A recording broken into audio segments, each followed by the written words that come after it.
Sí.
Ya.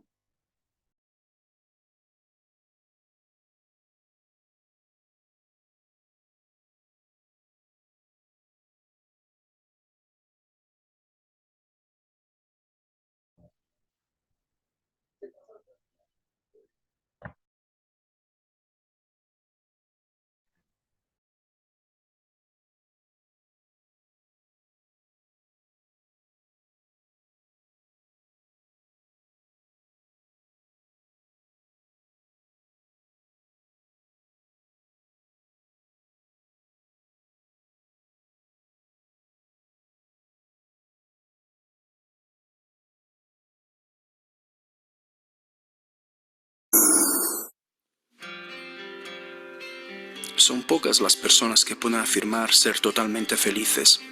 Y tú lo eres. Necesito más dinero para hacerlo. Estoy buscando el amor y luego lo seré. No tengo amigos. Me siento inseguro.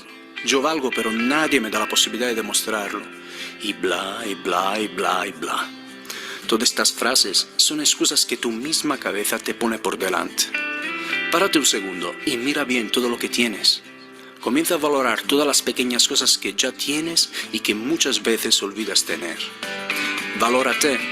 No tienes nada menos que los demás. Acepta los errores y saca beneficios de ello. Mira atrás y saca de tu cajón el sueño que siempre has querido realizar y que nunca has podido. No es importante cuánto absurdo o humilde sea. Lo que importa de verdad es que disfrutes con ello. Olvídate de lo que pueden decir los demás, de tu proyecto imposible. Es un problema que no te interesa. La gente siempre comentará tus decisiones, para bien o para mal.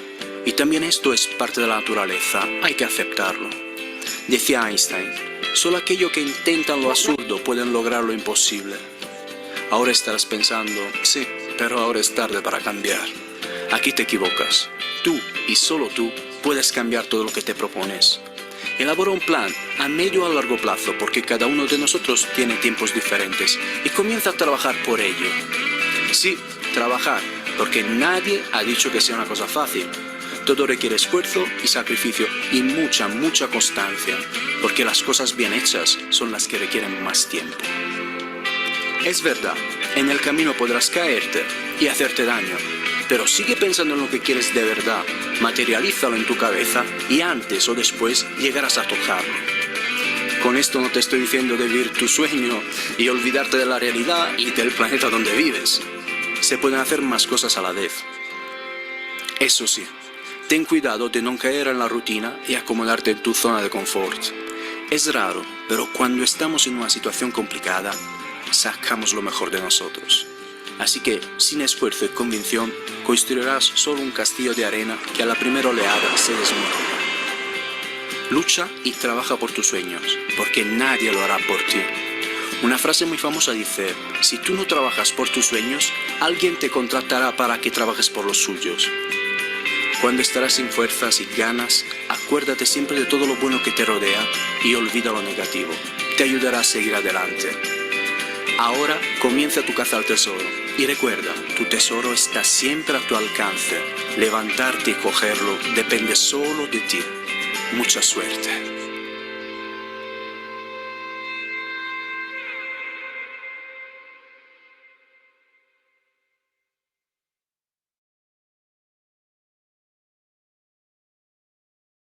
Vale, pues no.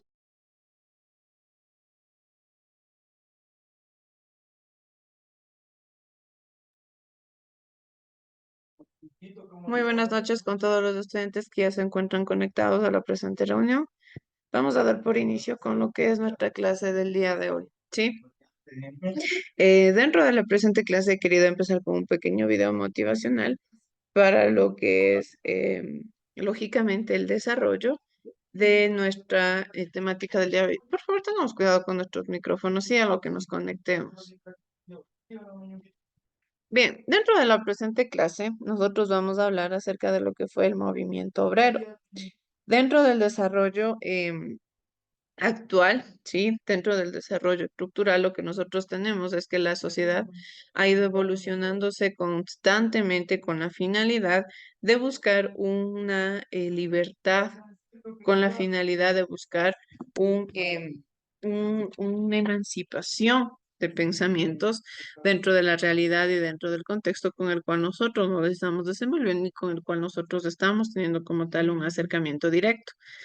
Dentro de este sentido, lo que nosotros podemos hacer y lo que nosotros vamos a desarrollar es directamente tener un conocimiento de sobre cómo se originan estas luchas sociales, sobre cómo se originan estos movimientos y estas estructuras que de una o de otra manera, lógicamente, tienen un acercamiento con nuestra realidad. Y es así que nosotros vamos a estudiar lo que es el movimiento obrero. Nos dice que hay que identificar y comprender el origen del movimiento obrero a partir de las revoluciones industriales y el surgimiento del pensamiento socialista, ¿sí?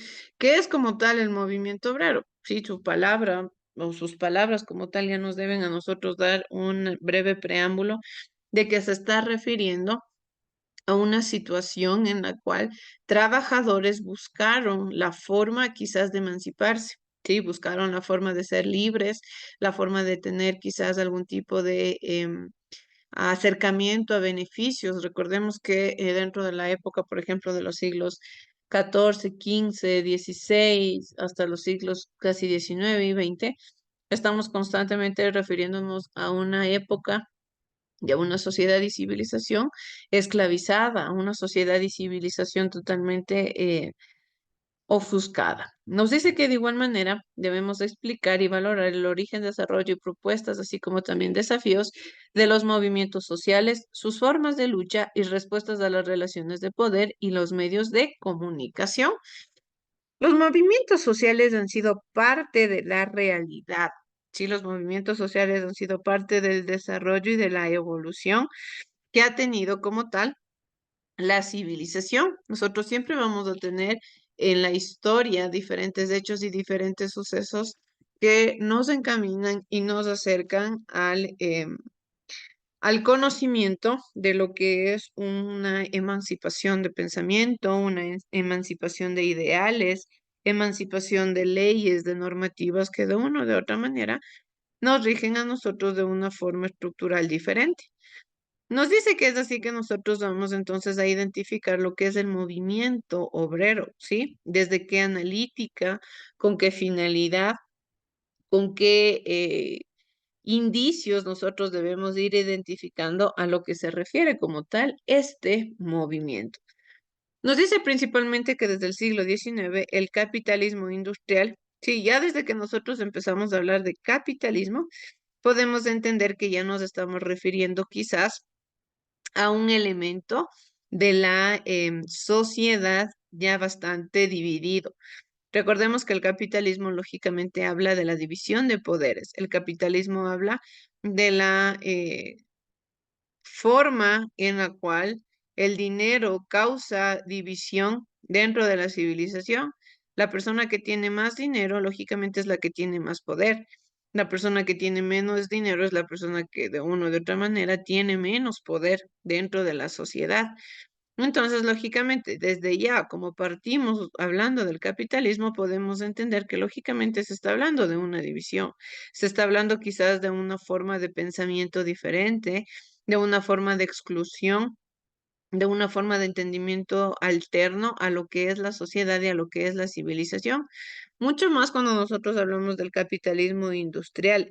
Estamos hablando de este desarrollo económico, pero basado, por ejemplo, en la industrialización, es decir, en las empresas, en este auge en el cual las grandes empresas, lógicamente, tuvieron el control Estas grandes empresas tuvieron las características de desarrollar como tal las divisiones dentro de la cotidianeidad y dentro de los movimientos de los grupos sociales, ¿sí? Para ello y para ir entendiendo de mejor manera la temática del día de hoy, vamos por favor a ver de igual forma el siguiente video que nos habla sobre lo que es el movimiento obrero.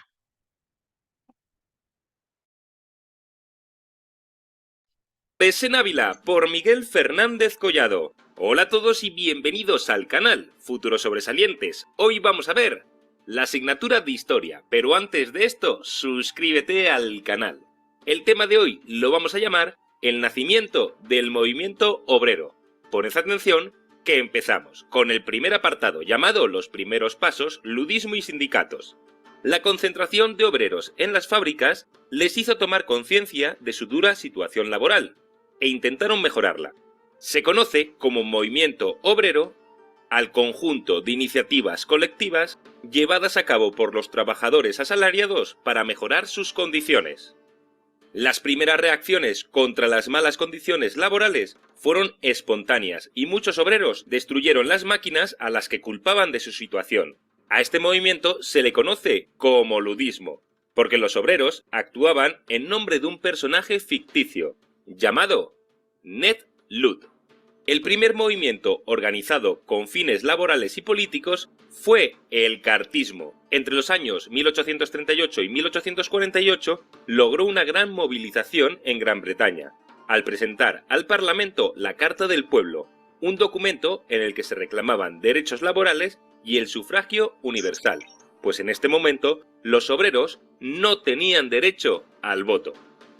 En ese tiempo, los obreros solo podían participar en sociedades de socorro mutuo, es decir, asociaciones de apoyo a los trabajadores que enfermaban o se quedaban en paro. El derecho de asociación se reconoció por primera vez en Gran Bretaña en 1824. A partir de ese momento nacieron los primeros sindicatos, trade unions, que reclamaban mejoras salariales, reducción de la jornada laboral, supresión del trabajo infantil, etc. Su principal instrumento de presión era la huelga. Unos años más tarde, hacia 1833, se produjo la Unión Nacional de todos los trade unions. Pasemos ahora a la ideología obrera, marxismo y anarquismo. El marxismo, o socialismo científico, recibe su nombre a uno de sus principales teóricos, Karl Marx. Junto con Friedrich Engels, publicó en 1848 el Manifiesto Comunista, donde formularon sus teorías. Afirmaban que en las sociedades industriales existe una lucha de clases, entre opresores y oprimidos. Identificaban a los opresores con la burguesía, propietaria de los medios de producción que explotaban a los obreros para lograr mayores beneficios, y a los oprimidos con los obreros que vendían a los primeros su fuerza de trabajo. Marx proponía emprender una revolución para destruir el capitalismo y dar el poder a los trabajadores. Tras una fase de dictadura del proletariado, en la que el Estado regularía la sociedad, se establecería una sociedad comunista, sin clases sociales ni propiedad privada. El Estado entonces desaparecería. También defendía la intervención de los partidos y organizaciones obreras en la política. Esto dio origen a los partidos socialistas, que se desarrollaron sobre todo a partir de 1875. Pasemos ahora al anarquismo. El anarquismo tuvo como ideólogos a Joseph Proudhon y Mikhail Bakunin. Los anarquistas se oponían a cualquier forma de Estado y aspiraban a sustituirlo por asociaciones voluntarias entre las personas. Defendían la colectivización de la propiedad y rechazaban los partidos políticos y la participación en las elecciones. Pensaban que la acción sindical y la huelga debían ser los métodos de actuación revolucionaria. Pasemos al último punto del tema, las internacionales obreras. En 1864, las organizaciones obreras crearon la primera Asociación Internacional de Trabajadores, AIT, que desapareció poco después por los desacuerdos entre socialistas y anarquistas. Algunos dirigentes socialistas fundaron en 1889 la Internacional Socialista, o Segunda Internacional, para coordinar las organizaciones obreras marxistas. Esta organización creó algunos símbolos del movimiento obrero, como la fiesta del 1 de mayo. Poco a poco, el movimiento obrero fue consiguiendo logros: reducción de la jornada laboral, limitación del trabajo infantil, etc. Hasta aquí el tema de hoy. Espero que os haya gustado. Por aquí os dejo una lista de reproducción que os puede interesar y suscríbete y sígueme en mis redes sociales. Nos vemos mañana. Chao, chao. Bacalao.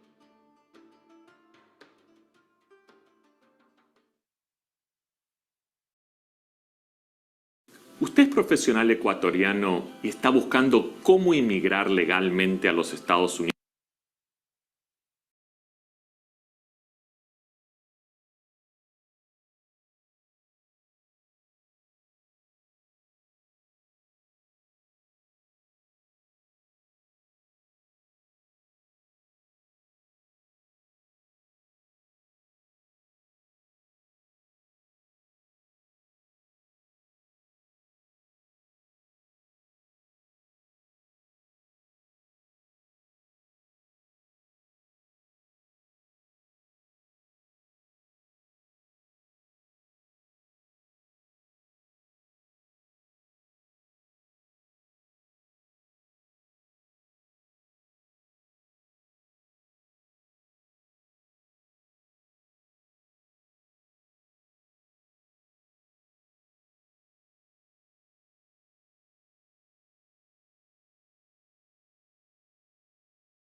Como les estaba explicando, chicos, asimismo desde el siglo XIX, entonces hablamos de lo que es el capitalismo industrial. Este buscaba reducir cada vez más los costos y aumentar la producción. Asimismo, implementó la producción en masa sin considerar las condiciones de los trabajadores. Prácticamente cuando nosotros hablamos del capitalismo industrial ya nos estamos refiriendo directamente al referente y al entendimiento y conocimiento de lo que es un análisis estructurado diferente de la explotación. Sí, el capitalismo industrial lógicamente ya habla del trabajo de forma esclavizante. ¿Por qué? Porque ya se hablaba de la producción en masa. Ya se hablaba de que las maquinarias y las grandes industrias lo que querían hacer era directamente sacar producción a más no poder, producción a todo lo que da, pero sin importar la calidad de vida que estaban teniendo los pobladores. Nos dice que de igual manera, ¿cuáles eran estas condiciones dentro del movimiento obrero? Pues era común las jornadas laborales muy largas y monótonas, rodeadas de humo de las máquinas. ¿Qué quiere decir? Eran jornadas a veces incluso desde 24 horas en muchas de las ocasiones, de igual manera nos dice muy monótonas, es decir, realizando la misma actividad una y otra vez, una y otra vez. Tenían tiempos sumamente cortos a veces para alimentarse o a veces incluso también para descansar, pero como tal no les permitía tener un buen estilo de vida. Como tal no les permitía tener un buen acercamiento con la realidad y con el conocimiento y el entendimiento, ¿sí? Por otro lado, también nos dice que las maquinarias estaban rodeadas de humo de las máquinas, es decir, que esto afectaba directamente a la salud de los trabajadores. ¿Qué nos da a entender lógicamente aquí? Que no se velaba por el bienestar de los trabajadores, que no se velaba por el bienestar de la salud de ellos. Lo único que les importaba a estos dueños de las empresas era el trabajar, ¿sí? El trabajar y no les interesaba absolutamente nada más. Por otro lado, también nos habla de los hacinamientos poblacionales en suburbios obreros. Quiere decir que dentro de la sociedad y dentro de la estructura como tal social y la división urbanística, lo único que importaba era que en el espacio geográfico las personas poderosas, las personas con algún rédito económico importante, eran las únicas relevantes y las únicas que llegaban a tener quizás algún algún buen puesto de vivienda, si llegaban a tener un buen espacio para poder vivir y para poder, lógicamente, realizar sus actividades cotidianas. Caso contrario, lo que sucedía con los trabajadores, a ellos, ¿qué se les hacía? Pues lógicamente se les designaba un lugar en específico, como tal nos dice el suburbio, donde ahí era que podían trabajar, e incluso las viviendas en las que trabajaban no eran las adecuadas, ¿sí? Porque lógicamente, de acuerdo al salario, como tenían un salario mínimo, no podían tampoco pagarse de grandes cosas, porque estas personas, estos obreros, lógicamente lo único que hacían era sobrevivir.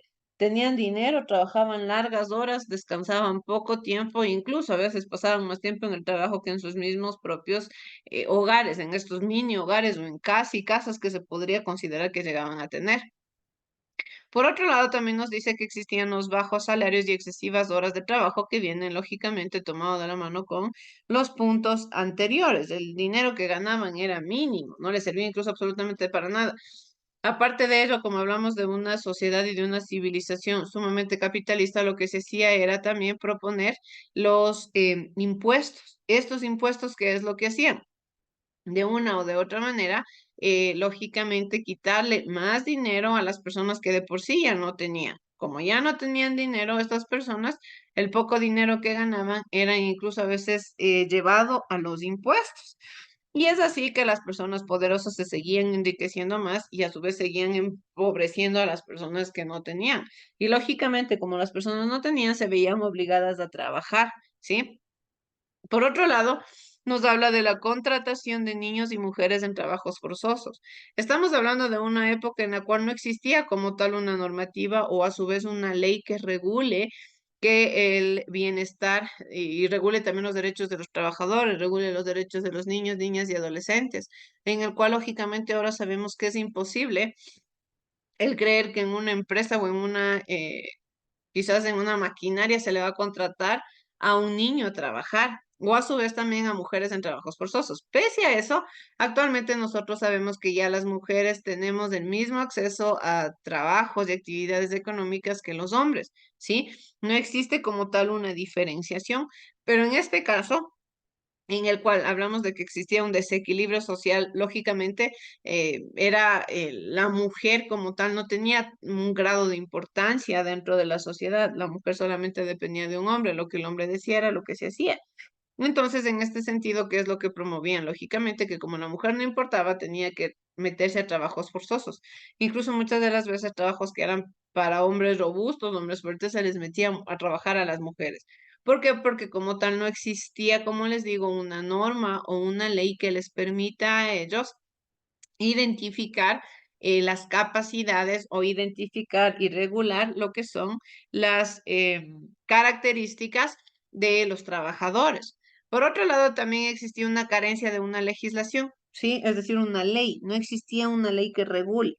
Estas son las características principales que prácticamente con las que se desarrollaba, perdón, el capitalismo industrial, ¿sí? Estas características que prácticamente encaminaron a que ya en algún momento los trabajadores se sientan cansados y que en algún momento ya los trabajadores no encuentren como tal otra, otra finalidad, no encuentren como tal ya otro apartado que más que ya levantar la voz porque estaban hartos y cansados de la vida que estaban llevando. Nos dice que la suma de estas condiciones provocó la indignación y la rebelión de varios sectores sociales a partir del siglo XIX, especialmente el de las mujeres. Las primeras manifestaciones obreras se originaron en Inglaterra, que fue la cuna de la revolución industrial. Sí, para ello nosotros ya debemos tener un contexto y un preámbulo de lo que fue la revolución industrial. Prácticamente fue este auge en el que ya las maquinarias empezaron a ser parte de la realidad, ya las maquinarias empezaron a ser parte de la cotidianeidad de las personas, parte del entorno y parte de ya las partes importantes de la sociedad y de la civilización.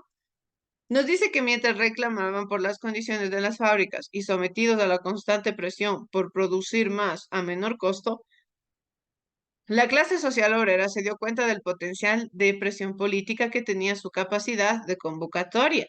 Como lógicamente las personas poderosas dentro de la sociedad eran pocas y más bien las personas trabajadoras eran la gran mayoría, sabían que si se promovía una convocatoria, sabían que si es que se llegaba a tener quizás un acercamiento con todo lo que nosotros tenemos, un acercamiento con todas las características importantes que nosotros estamos hablando, es decir, se ponían sobre la palestra pública estas condiciones que estaban teniendo los trabajadores, estas malas condiciones en las que estaban viviendo los trabajadores, y se convocaba a los trabajadores, era un llamado que iba a ser aceptado por las personas trabajadoras, por los obreros. ¿Por qué? Porque nadie estaba conforme con el tipo de vida que tenía, nadie estaba conforme con el tipo de trabajo al que estaba obligado a desarrollar.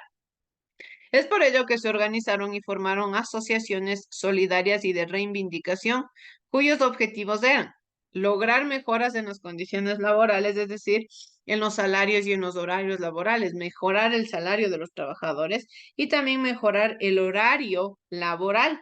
¿Sí? ¿Para qué? Para que de una o de otra manera esto no afecte directamente a las características o no afecte directamente a la vida de las personas. Por otro lado, nos dice que se buscaba influir en el gobierno para que establezca una ley laboral. Esta debería garantizar los derechos de asociación y los derechos de huelga. Prácticamente ya se empieza a hablar de derechos, ¿sí? Ya se empieza a hablar como tal de una normativa que le permita a la persona o que le permita al trabajador tener una regulación. Cuando nosotros hablamos de una regulación, prácticamente lo que estamos buscando es que no se violente el bienestar de las personas, que no se vea vulnerada las partes fundamentales de la sociedad. Nosotros sabemos que como personas habitantes de este entorno y como personas habitantes de este espacio, debemos comprender que existen tanto deberes como derechos, existen cosas que no se pueden vulnerar, como el derecho a la salud, a la educación, a la seguridad, a una vivienda, y que prácticamente estos derechos no se pueden ver vulnerados por absolutamente nada, por por el derecho a la vida también. El mero hecho de nosotros vivir en este contexto, el mero hecho de nosotros ser parte de una sociedad y de una civilización, ya nos hace acreedores a derechos, ¿sí? Ya nos hace acreedores a deberes. Es así que entonces el primer movimiento que se crea es lo que nosotros conocemos como la Primera Internacional. En el contexto de la depauperación de las condiciones socioeconómicas de los trabajadores, en el año de 1864 se constituyó la primera Asociación Internacional de Trabajadores, conocido como AIT, o a su vez también Primera Internacional. Esta estaba conformada por obreros de Francia e Inglaterra inspirados en los ideales socialistas, ¿sí? Trabajadores que eran parte del contexto, trabajadores que eran parte de la realidad del espacio cotidiano, que eran parte del referente que les permitía buscar una mejora en como en lo que se estaba buscando desde un inicio, la mejora en los salarios, la mejora en los horarios y sobre todo también que no se vulneren los derechos y que no se vulnere el bienestar de las personas. Lógicamente, en este sentido, lo que se buscaba, el objetivo principal, era fomentar la solidaridad entre los obreros de todas las naciones, con el firme propósito de conseguir la emancipación social y la conquista del poder político. Sí, esto prácticamente se creó con la finalidad de buscar el beneficio para todos los trabajadores, el beneficio para todos los obreros como tal de las naciones. Pero lógicamente no fue fácil la creación de la AIT, puesto que estuvo sometida a una fuerte represión por parte de las naciones europeas y más aún, las diferencias ideológicas dividieron a la asociación entre los partidarios de Karl Marx, los comunistas, y los de Mikhail Bakunin, anarquistas, que eran colaboradores de la AIT. Sí, esta división provocó la disolución del movimiento. Incluso dentro de estos mismos movimientos que buscaban emancipación, que buscaban libertad, que buscaban como tal diferencias y beneficios para los trabajadores, existieron cierto tipo de problemas, cierto tipo de problemáticas que lógicamente encaminaron a que las asociaciones se vean envueltas en problemas. Empieza a crearse también lo que es la Segunda, la Cuarta Internacional. En el año de 1889 se estableció la Segunda Internacional, en cuyo seno se produjo la mayor división del movimiento obrero entre marxistas y anarquistas. Ahora ya no eran incluso los obreros contra el poder, ya no eran los obreros contra los capitalistas. Ahora incluso los movimientos eran obreros contra obreros. Con el ascenso del comunismo en Rusia en el año de 1918 se funda la Tercera Internacional. Esta fue dirigida por Lenin, pero la burocratización del Estado obrero y la llegada de Stalin al poder hicieron cada vez más necesaria la fundación de una internacional que representara los intereses de los trabajadores de todo el mundo. Nace así en el año de 1938 la Cuarta Internacional, dirigida por León Trotsky, sí, que prácticamente fue un personaje que buscó crear movimientos, que buscó crear de cierta forma estructuras nuevas. ¿Para qué? Para que de una u de otra manera se pueda tener un alcance diferente dentro de la sociedad, se pueda tener mejoras en las características de todos y cada uno de los pobladores, en este caso de los obreros. ¿Por qué? Porque lógicamente no se podía esperar que las personas sigan teniendo este tipo de trabajos, que las personas sigan teniendo este tipo de esclavización, este tipo de explotación que prácticamente era inhumano.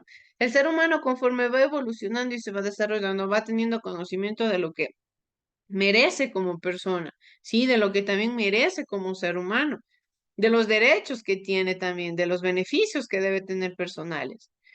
Es así que entonces cada 1 de mayo en la actualidad nosotros celebramos en todo el mundo el Día Internacional del Trabajador.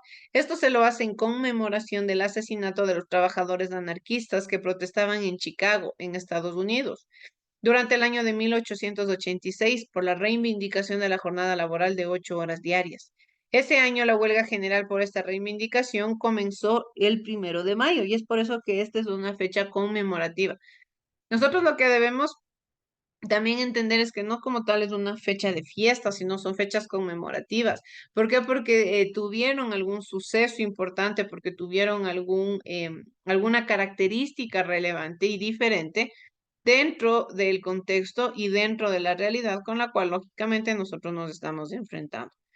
Pero es importante que nosotros conozcamos y entendamos también lo fundamental que son los fundamentales, que son los movimientos y las características importantes que tienen todos estos movimientos de lucha social dentro de nuestra realidad, no solamente hablando del movimiento obrero, sino de otros movimientos que nosotros tenemos en la actualidad, luchas sociales que nosotros tenemos dentro del referente de nuestra realidad. Para ir terminando ya con nuestra clase, vamos a ver, por favor, el siguiente video que nos habla sobre lo que son las luchas sociales. Vamos a ver, chicos, por favor.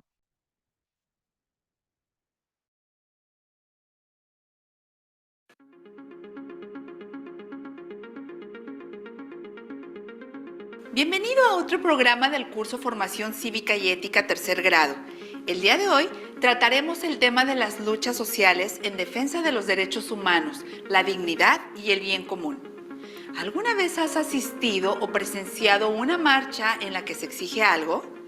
¿Recuerdas a algún personaje de la historia que haya destacado por la defensa de los derechos humanos? ¡Comencemos! De acuerdo con la Oficina de Alto Comisionado de los Derechos Humanos de las Naciones Unidas, se usa la expresión defensor de los derechos humanos para describir a la persona que, individualmente o junto con otras, se esfuerza en promover o proteger esos derechos. ¿Conoces la historia de algún defensor de los derechos humanos?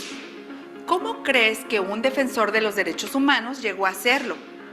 Muchas personas han luchado por la defensa de los derechos humanos. Algunos de ellos incluso han perdido la vida en esta lucha. En 1984 comenzó a redactarse la Declaración sobre los Defensores de los Derechos Humanos, la cual fue aprobada en 1998 por la Asamblea General de las Naciones Unidas. En esta se establecen principios y derechos basadas en las normas de derechos humanos establecidas en otros instrumentos internacionales, por ejemplo, el Pacto Internacional de Derechos Civiles y Políticos. En esta declaración se enfatiza la necesidad de apoyar y proteger a los defensores de los derechos humanos y establece los siguientes derechos y medidas de protección. A procurar la protección y realización de los derechos humanos en los planos nacional e internacional. A realizar una labor en favor de los derechos humanos individualmente o en asociación con otros. A formar asociaciones y ONG. A reunirse o manifestarse pacíficamente. A recabar, obtener, recibir y poseer información sobre los derechos humanos.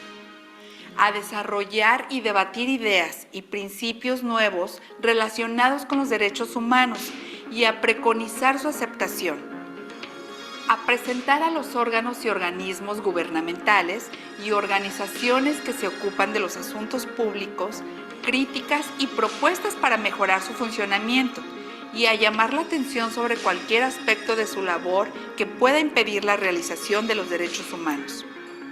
A denunciar las políticas y acciones oficiales en relación con los derechos humanos y a que se examinen esas denuncias.